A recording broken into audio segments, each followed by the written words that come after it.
বিদআত বুঝেন? বিদআত, বেদাত মানে হলো কোরআন আছে, হাদিস আছে, রাসূল সাল্লাল্লাহু আলাইহি সাল্লাম ইসলাম যেভাবে পালন করতে বলছে ঠিক এভাবে পালন করা। নতুন ভাবে এটার ভিতরে সংযোগ করলে শেষ, এটাই বেদাত ইবাদতের ভিতরে।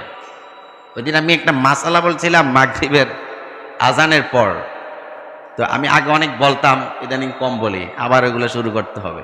মাগরিবের পর মাসালা বলছি, দুই বুজুর্গ বাহিরে সমালোচনা জ্বর তুলে দিয়েছে, বেদাত বেদাত, মাগরিবের পর দাঁড়াইয়া এই মাসালা বলা। হে, বেদাতের সংজ্ঞাই তো বোঝে না। বেদাত তো বলা হয় ইবাদতের ভিতরে কোনো কিছু বৃদ্ধি করলে ওইটা হচ্ছে বেদাত। ইবাদতের জন্য কিছু করলে সেটা বেদাত নয়।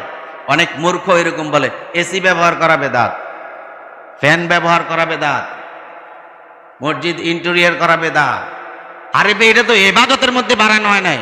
ইবাদত করার জন্য যেগুলা করা হবে ওইটা বেদাত।